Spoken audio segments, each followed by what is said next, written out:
नमस्कार, मेरा नाम है आनंद शुक्ला और आज हम लोग बात करेंगे कि जो मूवी होती है या फ़िल्म जो होती है, ये किस तरीके से एक पूरे जो डिप्लोमेसी होती है या किसी भी देश के साथ जो रिश्ते होते हैं, जो देशों के साथ रिश्ते होते हैं, उनको किस तरीके से सुधारती है और उसको किस तरीके से आपस में बनाने का या दूसरे देश के साथ रिश्ते स्थापित करने का। और इसका एक तो सभी जानते हैं कि एंजॉय के लिए हो गई मूवी, अब देख ली, लेकिन इसके पीछे के हम कुछ ऐसे कारण पर बात करते हैं जो शायद ही ऐसा सामने से देखने को मिलता है या जो सामने से हम लोग उसको समझ पाते हैं। तो हम लोग थोड़ा सा शुरुआत करते हैं और पहले सबसे पहले तो ये समझते हैं कि ऐसा क्या होता है या ऐसा क्यों होती है कि सरकार मूवी जब बनवाती है या सरकार जो रहती है, जैसे मान लीजिए राइट विंग हो गया। राइट विंग का मतलब होता है दक्षिणपंथी। अब दक्षिणपंथी का मतलब होता है जो थोड़ा सा अपने धर्म को, अपने कल्चर को, संस्कृत को, अपने धर्म को, अपने संस्कृत को, अपने सभ्यता को, इसको लेकर थोड़ी सी टाइट रहती है या उसका जो उसमें नजरिया होता है वो थोड़ा सा हार्ड होता है। जैसे कि अपने यहाँ पे मान लीजिए बीजेपी, AIMIM।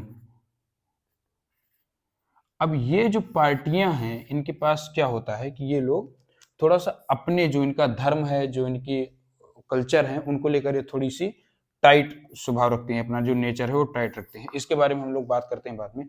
एक होता है लेफ्ट विंग। अब इसको आप ऐसे समझ लीजिए कि वामपंथी कहते हैं, कई तरीके की बात करते हैं, लेकिन लेफ्ट विंग का मतलब ऐसे समझ लीजिए जो थोड़ा सा नॉर्मल रहते हैं। जैसे मान लीजिए भारत है, अगर बीजेपी की सरकार आएगी या AIMIM की सरकार आएगी तो वो लोग ये बताने की कोशिश करेंगे या दिखाने की कोशिश करेंगे कि वही लोग राज करें जो उस धर्म में या उस पार्टी में शामिल हैं।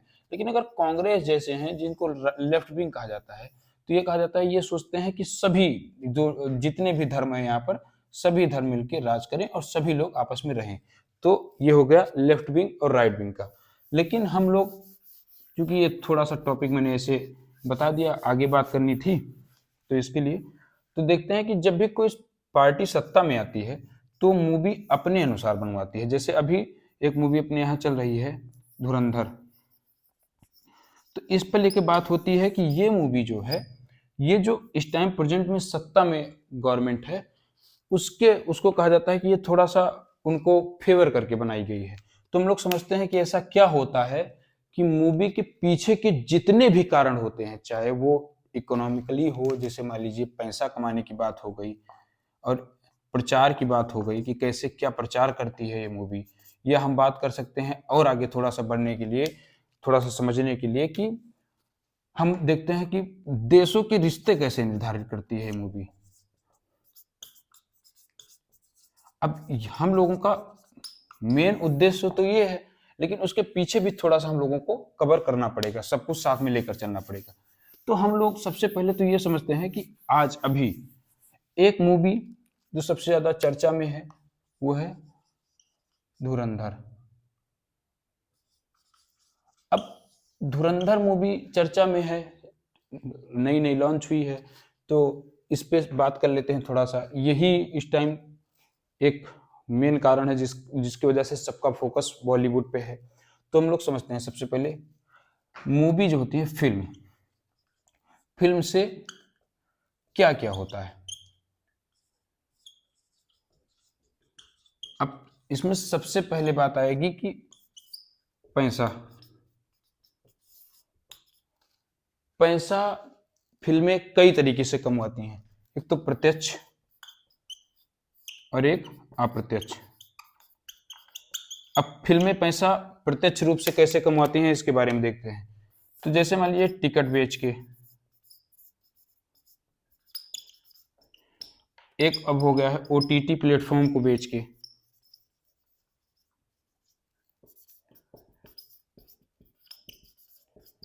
ये देख सकते हैं कि जो मूवियां होती हैं या जो फिल्में होती हैं वो प्रत्यक्ष रूप से टिकट अपना बेचती हैं OTT प्लेटफॉर्म को, और टिकट बेचती हैं अपना, और प्रत्यक्ष रूप से जो कमाई करती हैं वो टिकट बेचती हैं, ओटीटी प्लेटफॉर्म को अपना जो उसका वर्जन होता है वो बेचती हैं, तो इससे पैसा कमाती हैं। हम लोग बात करते हैं अप्रत्यक्ष रूप से कि जो मूवी होती है वो अप्रत्यक्ष रूप से कैसे पैसा कमाती है। जैसे मान लीजिए फिल्म हो गई, अब अप्रत्यक्ष या इनडायरेक्ट रूप से कैसे पैसा कमाती है।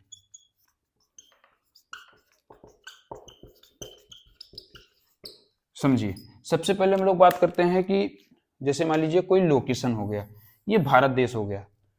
अब एक मूवी बनी, मान लीजिए धुरंधर, ये खूब हिट हुई, धुरंधर 1 या धुरंधर 2, ये खूब हिट हुई। और इसके बारे में कहा गया है कि इसकी जो शूटिंग है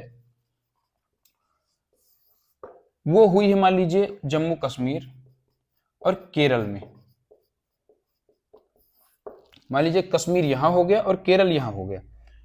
अब हम लोग देखेंगे कि इसमें बहुत सी ऐसी भी जगह होंगी जहां पर लोग पहले नहीं गए होंगे।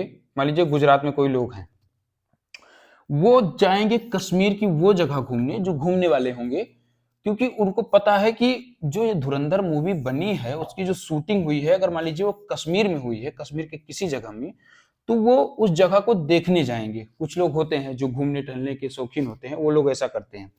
और कुछ लोग ऐसे होंगे या वही लोग कश्मीर भी केरल भी जाएंगे घूमने। तो ये एक तरीके से टूरिज्म का पैसा मिलता है, या हम कहेंगे जो घूमने वाले लोग होते हैं टूरिस्ट, इसका भी पैसा मिलता है। और दूसरा देखेंगे हम लोग कि अगर वही मूवी वर्ल्ड वाइड हिट हो जाए, वर्ल्ड वाइड मतलब पूरे विश्व में अगर वो मूवी इस तरीके से हिट हो जाए, तो पूरे विश्व से लोग आएंगे भारत घूमने, वो लोकेशन देखने के लिए, वो जगह देखने के लिए। तो इससे भी मूवी पैसा कमाती है। तो एक हो गया डायरेक्ट पैसा कमाना और एक हो गया इनडायरेक्ट।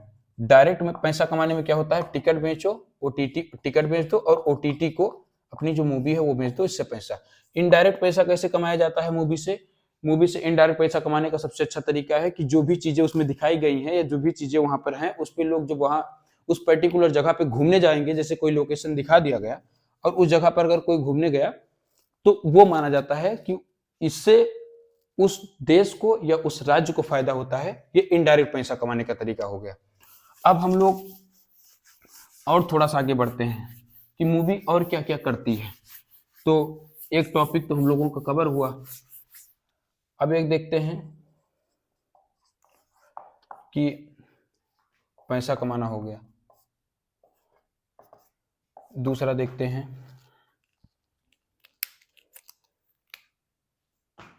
एक तरीके से जो प्रोपेगेंडा कहा जाता है, अफवाह, प्रोपेगेंडा,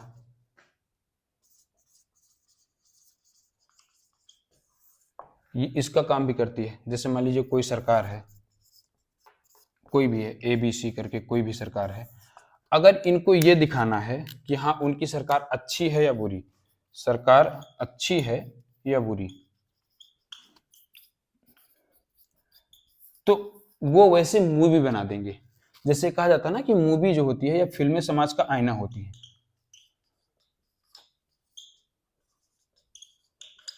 ये लाइन कही जाती है कि फिल्में समाज का आईना होती हैं। तो मान लीजिए अगर कोई ऐसा हो या कोई ऐसी सरकार हो जो अपने आप को अच्छा दिखाना चाहती हो, या वो अपने तरीके से चाहती हो कि जो भी मुझे देखे वो अच्छे तरीके से मुझे देखे, तो वो एक तरीके से अफवाह फैलाएगी या प्रोपेगेंडा टाइप में अपनी कोई मूवी बनवाएगी जो उनकी छवि को अच्छी दिखाएगी। और वही सरकार जो उसके सरकार की जो एंटी पार्टी होंगी, मतलब जैसे एक सरकार सत्ता में है और एक सरकार उसके विपक्ष में है, तो जो सरकार सत्ता में रहेगी वो प्रोपेगेंडा मूवी बनवा देगी और जो विपक्ष में है उसको विलन के रूप में दिखा देगी। ये उसको दिखा देगी कि यही सरकार ऐसी थी जिन्होंने इस सरकार को या इस पार्टी को गिराने का काम किया था। तो एक तरीके से अफवाह या प्रोपेगेंडा का जो काम होता है वो भी मूवी करवाती हैं। और ये हमेशा से आरोप लगता रहा है कि जो पार्टी सत्ता में रहती है वो ये काम करती है कि दूसरे पार्टी को या दूसरे लोग को जो भी काम करते हैं ये उनको एक तरीके से नीचे गिराने का या उनको उनके जो इमेज को किसी तरीके से गलत दिखाने का काम जो करवाया जाता है वो मूवी द्वारा करवाया जाता है। जैसे अभी धुरंधर में भी कई जगह हुआ है, हम लोग उस पर बात नहीं करते हैं, थोड़ा सा और आगे बढ़ने का प्रयास करते हैं और देखते हैं उसके बाद में क्या होगा। फिर देखा जाता है किसी देश का जो देश होता है उसकी छवि का भी निर्धारण करती है। जैसे मान लीजिए दो देश है, एक हो गया यूएसए और एक हो गया यूएसएसआर या रूस। हम लोग देखते हैं कि भारत है, मान लीजिए भारत के रिश्ते दोनों के साथ बेहतर हैं, यूएसए के साथ भी और यूएसएसआर के साथ भी। लेकिन जो यूएसए में या अमेरिका में जो मूवी बनाई जाती है उसमें जो विलन दिखाया जाता है वो यूएसएसआर का या सोवियत संघ का ही दिखाया जाता है या रूस का ही दिखाया जाता है।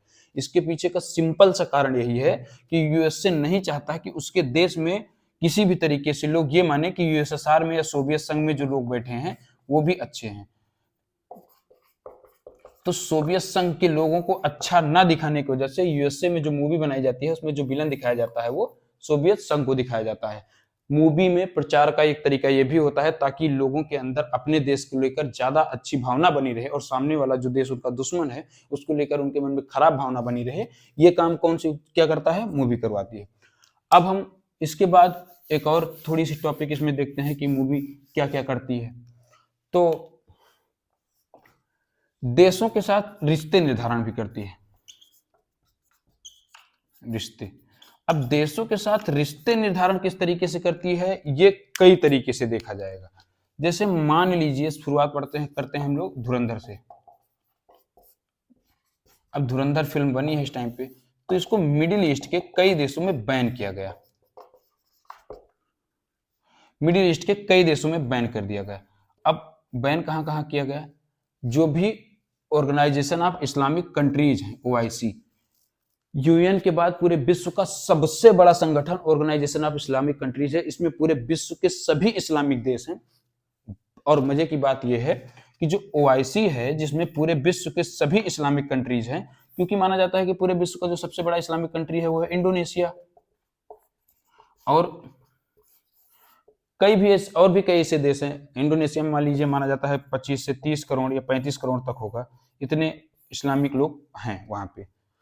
अब कई ऐसे देश है 52, 54, 55 देश तक ऐसे हैं जिसमें इस्लामिक देश पूरी तरीके से इस्लामिक हैं। तो उसमें यह माना जाता है, भारत वाले ये कहते हैं कि मुझे भी ऑर्गेनाइजेशन ऑफ इस्लामिक कंट्रीज में जगह दीजिए, क्योंकि विश्व में भारत दूसरे नंबर पर है जिसमें सबसे ज्यादा मुसलमान या इस्लाम के लोग हैं।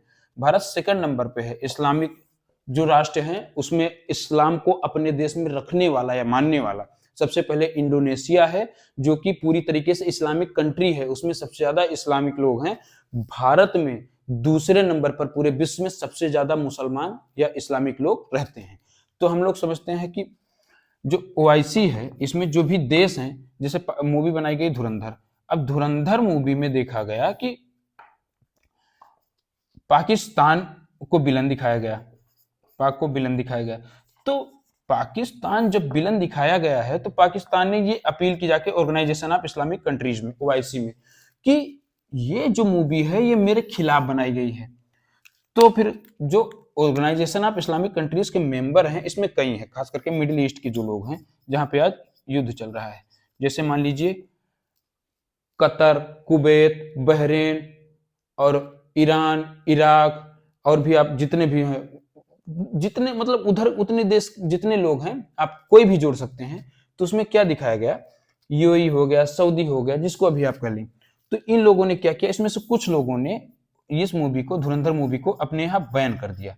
अब बैन कर दिया इसलिए क्योंकि मूवी एक तरीका होता है दूसरे देश के साथ अपने रिश्ते को थोड़ा सा सिंबॉलिक तरीके से अच्छे दिखाने का, कि हाँ इसकी वजह से पूरे देश से मेरे रिश्ते अच्छे हैं। जैसे मान लीजिए कतर ने मूवी बैन कर दी, धुरंधर मूवी अपने यहाँ बैन कर दी। तो क्या हुआ, इससे पाकिस्तान वालों ने यह सोचा कि जो कतर है वो पाकिस्तान की तरफ है, क्योंकि उसने भारत की एक मूवी ऐसी थी जिसको बैन कर दी।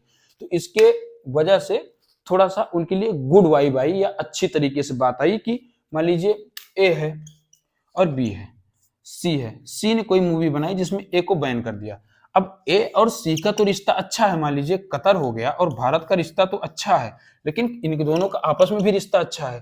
तो ये दोनों लोग, अब भारत और कतर आपस में व्यापार तो करेंगे, खूब अच्छे से एक दूसरे के साथ आएंगे, उठेंगे, बैठेंगे, सब कुछ करेंगे, लेकिन पाकिस्तान के साथ भी कतर का रिश्ता अच्छा है।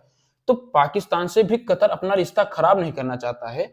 इसलिए जब पॉलिटिकल बात आती है तब तो नहीं, लेकिन जब कोई सॉफ्ट पावर की बात आती है तब उस टाइम पे कतर ने भारत की मूवी बैन कर दी।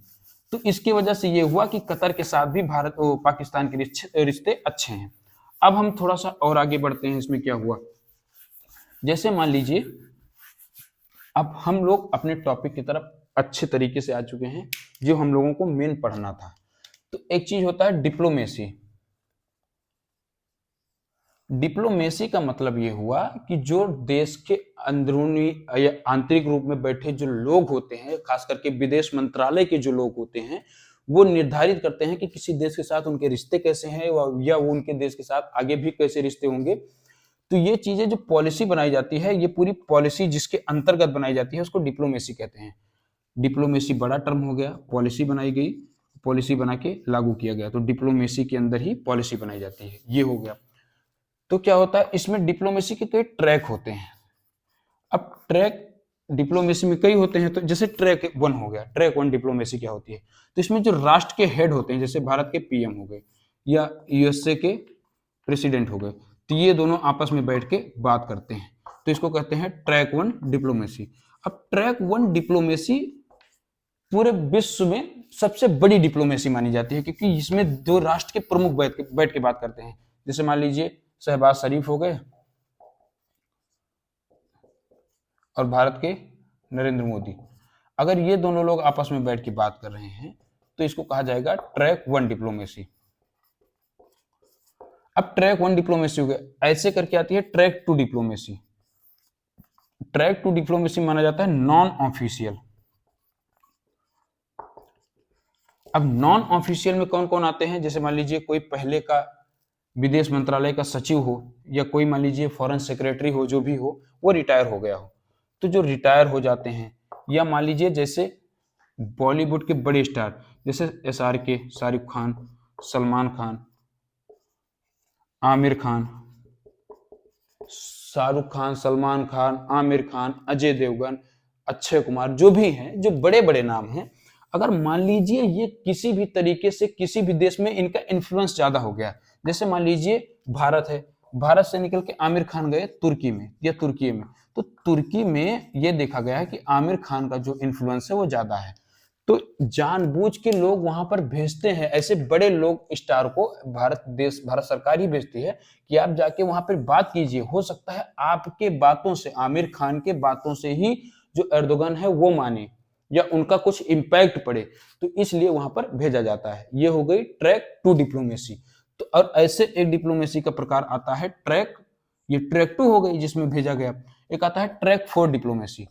ट्रैक 4 डिप्लोमेसी में ये देखा जाता है कि जो मूवी होती है, जो फिल्में होती हैं, वो किसी दूसरे देश में रिलीज की जाती है, उसमें चलाई जाती है, उसमें सांस्कृतिक, सामाजिक, आर्थिक, राजनीतिक सारी चीजें वहां पर दिखाई जाती है, लोग उनसे इन्फ्लुएंस भी होते हैं। जैसे मान लीजिए एक कोई फिल्म बनाई गई, मान लीजिए अपने यहाँ एक फिल्म बनाई गई, जो या यूएसए में एक फिल्म बनाई गई साइंस एंड टेक्नोलॉजी पे, जैसे मान लीजिए एवेंजर बनाई गई। अब एवेंजर इतनी बड़ी मूवी थी, अगर इसको इंडिया में रिलीज किया गया तो इसमें यह देखा गया कि कुछ लोग आयरन मैन से खुश हुए, कुछ लोग कैप्टन अमेरिका से खुश हुए, कुछ लोग देखा गया कि और भी जो लोग थे डॉक्टर स्ट्रेंज से, इनसे खुश हुए। तो ये देखा गया कि जो लोग होते हैं वो किसी न किसी से उसमें इंस्पायर होते हैं या खुश होते हैं, तो ये एक तरीके से कल्चरल इम्पैक्ट डालती है ये मूवी। तो इसलिए कहा जाता है ट्रैक 4 जो होता है उसमें जो सांस्कृतिक चीजें होती हैं, मूवी, गाना, संस्कृति, खान पान, ये सब चीजें जो होती हैं ये एक दूसरे से दूसरे देश में ट्रांसफर होती हैं, ये आदान प्रदान होती हैं। तो ये हो गया ट्रैक 4 डिप्लोमेसी। अब हम लोग थोड़ा सा और आगे समझने की बात करते हैं कि इससे क्या क्या फायदा होता है। तो जैसे मान लीजिए किसी भी दो देशों के साथ रिश्ते नॉर्मल हैं, ये उनको और अच्छे से गहराई तक समझने की बात है। तो मान लीजिए जैसे अभी भारत हो गया, भारत को अपने रिश्ते अच्छे करने हैं सोवियत संघ से, तो सोवियत संघ में यह देखा गया था, सोवियत संघ में भारत के कई गाने बड़े पॉपुलर हुए थे। जैसे वहां पर सबसे पॉपुलर थे एक समय पर मिथुन चक्रवर्ती, और इनका एक गाना था I am a disco dancer, ये बड़ा पॉपुलर गाना था इस टाइम में, एक समय पर सोवियत संघ में। तो इसकी वजह से ये देखा गया कि सोवियत जो लोग थे वो भारत के गाने पसंद करते थे, भारत का खाना पसंद करते हैं, भारत में घूमना पसंद करते हैं। तो ये पीपल टू पीपल एक तरीके से जो आम जनता होती है वो आम जनता एक दूसरे के साथ किस तरीके से निर्भर होती है या एक दूसरे से किस तरीके से जुड़ी होती है या एक दूसरे से किस तरीके से आपस में कांटेक्ट करती है, ये दिखाती है। ये बड़ी बात है। जो ट्रैक 4 डिप्लोमेसी होती है ये बड़ी बात होती है, क्योंकि इसमें लोग आपस में जुड़ते हैं, संस्कृतियां आपस में जुड़ती हैं, खान पान आपस में जुड़ते हैं, रहना खाना उठना बैठना सोना गाना मूवी, और लोग आपस में एक दूसरे से कनेक्ट करते हैं। तो ये डिप्लोमेसी में बड़ी बात होती है, जो ट्रैक 4 डिप्लोमेसी हो गई। हम लोगों का मेन टॉपिक यही था कि डिप्लोमेसी समझते हैं कि उसमें मूवी किस तरीके से निर्धारण करती है। तो जो धुरंधर मूवी थी, इसमें देख लेते हैं थोड़ा। इसने पाकिस्तान के खिलाफ बड़ी एक तरीके से उनको बेइज्जत या जो भी कह सकते हैं आप, वो करने का प्रयास किया। तो जो मिडिल ईस्ट के कई देश हैं, चाहे वो कतर कुवैत बहरीन और ओमान जॉर्डन, जो भी हैं उधर के जितने भी देश हैं, ईरान इराक सीरिया, ये जितने भी देश हैं, उन्होंने इस मूवी पर बैन लगा दिया। अब बैन इसलिए लगा दिया क्योंकि वो अपने रिश्ते भारत के साथ भी अच्छा रखना चाहते हैं और पाकिस्तान के साथ। तो जो एक मूवी पर बैन लगा दिया अगर, तो इसकी वजह से भारत से इतने रिश्ते मिडिल ईस्ट से खराब नहीं होंगे, लेकिन पाकिस्तान इस बात से खुश हो जाएगा कि हाँ कतर कुवैत ओमान बहरीन इन लोगों ने मेरा साथ दिया है। और इसलिए हमेशा देखा गया है कि जो ऐसी कुछ बात होती है तो कई कई देश उस देश में वो मूवी बैन कर देते हैं, ताकि अगर 3 लोग हैं, अगर एक लोग का किसी से लड़ाई हुई है तो जो दूसरे लोग होते हैं, जैसे भारत है, भारत की लड़ाई अगर पाक से है या पाकिस्तान से है, तो कतर या कुवैत ये नहीं चाहेगा कि मेरी लड़ाई भारत और पाकिस्तान में से किसी से हो जाए। तो इनसे तो इनके रिश्ते अच्छे रहेंगे और इनसे भी अपने रिश्ते अच्छे रखने के लिए मूवी बैन कर देंगे। इससे भारत भी ज्यादा गुस्सा नहीं होगा। फर्क पड़ता है, डिप्लोमेसी में हर छोटी छोटी बातों से फर्क पड़ता है, लेकिन देखा जाता है कि कभी कभी कम फर्क किस बात से पड़ा है और ज्यादा फर्क किस बात से पड़ा है। तो इसको भी समझने की बात हो गई। और हम लोग थोड़ा सा देखते हैं आगे बढ़ के कि इससे और क्या क्या फायदा होता है। तो मान लीजिए जैसे जैसे वार का समय हो, वार जैसे मान लीजिए युद्ध चल रहा हो। अब युद्ध के समय अगर कोई मूवी बनी और उस मूवी में अगर उस देश को अच्छा दिखाया गया, जैसे वर्ल्ड वार सेकंड के समय, वर्ल्ड वार सेकंड के समय क्या हुआ, यूएसए को अच्छा दिखाया गया और यूएसएसआर को खराब दिखाया गया। जरा सोच के देखिए आप अपने मन से, जो भी एटॉमिक बम गिराया गया था या जो भी परमाणु बम गिराया गया था अमेरिका द्वारा जापान पर, वो किसी भी तरीके से सही था, किसी भी तरीके से उसको कह सकते हैं कि वो बहुत अच्छा काम किया था अमेरिका ने। लेकिन अगर अभी मूवी में ये दिखा दिया जाए कि वर्ल्ड वार के समय यूएसए ने जापान पे इसलिए गिराया था परमाणु बम क्योंकि जापान जो है उन्होंने अमेरिका के अंदर घुस के उनके कई लोगों को मारा, महिलाओं का रेप किया या कुछ ऐसा दिखा दें, तो उसके बाद ये कहा जाएगा कि हाँ अमेरिका ने सही किया, जो परमाणु बम है वो मार के सही किया, क्योंकि जापान के लोग अमेरिका में घुस के उनकी महिलाओं का रेप कर रहे थे या उनके बच्चों को उठा रहे थे, वहां पर बहुत आतंक मचा रखे थे, इसलिए मार दिया। तो ये प्रोपेगेंडा या एक तरीके से अफवाह या एक तरीके से ब्रेन वॉश करने का काम जो है वो भी मूवी करती है। तो मूवी का काम सिर्फ इंजॉय से नहीं होता कि आपने मूवी देख लिया इंजॉय हो गया काम खत्म, इसके पीछे कई चीजें चलती रहती हैं, डायरेक्ट इनडायरेक्ट साइकोलॉजिकल, और एक तरीके से कहा जाए देश में और भी कई चीजों को लेकर ये सब चलता रहता है। तो जैसे मान लीजिए अभी धुरंधर मूवी है, इसको मिडिल ईस्ट में कई लोगों ने बैन कर दिया, लेकिन इजराइल ने नहीं बैन किया। अब इजराइल ने नहीं बैन किया है तो इससे पाकिस्तान सोचेगा कि हाँ इजराइल मेरा दोस्त नहीं है, बल्कि भारत सोचेगा कि हाँ इजराइल ने इस टाइम मेरा साथ दिया है। तो ये भी है कि रिश्ते निर्धारण करने का भी काम जो है वो भी मूवी करती है। जैसे मिडिल ईस्ट के जितने देश हैं उसमें लगभग धुरंधर बैन हो गई, तो ये माना गया कि मिडिल ईस्ट के जो लोग हैं उनका झुकाव पाकिस्तान की तरफ ज्यादा है क्योंकि वो इस्लामिक कंट्री है। लेकिन वहीं पर अकेला एकमात्र देश इजराइल जिन्होंने धुरंधर मूवी बैन नहीं की, तो ये देखा गया ये एकमात्र ऐसा देश है जो भारत के साथ मिला हुआ है या भारत के पक्ष में है। तो ये सब चीजें, ये रिश्ते भी निर्धारण का काम कौन करती है, मूवियां या मूवी। तो इन चीजों को समझने की बात होती है कि कोई भी मूवी या कुछ भी जो चीजें होती हैं वो सिर्फ एक चीज के लिए नहीं होती हैं कि आप आए मूवी देखे चले गए, आपने टैक्स दिया, जो भी टैक्स हुआ हो उसका वो दिया, आपने पेमेंट किए, आप पैसा पेमेंट करेंगे और उसके बाद आप आगे बढ़ जाएंगे। ये पीछे वाली जो चीज़ें होती हैं ये भी साथ में सब देखना पड़ता है। बैकग्राउंड में जितने भी चीज़ें उसके पीछे के साइकोलॉजिकली चल रही होती हैं वो भी देखना पड़ता है। तो इसीलिए मैंने सोचा था इस पे थोड़ी-सी बात की जाएगी। और भी ऐसे कई चीज़ें हैं जिन पे मैं थोड़ा-थोड़ा बात करता रहूँगा जब भी टाइम मिलेगा या जब भी ऐसी कोई बात आएगी तो।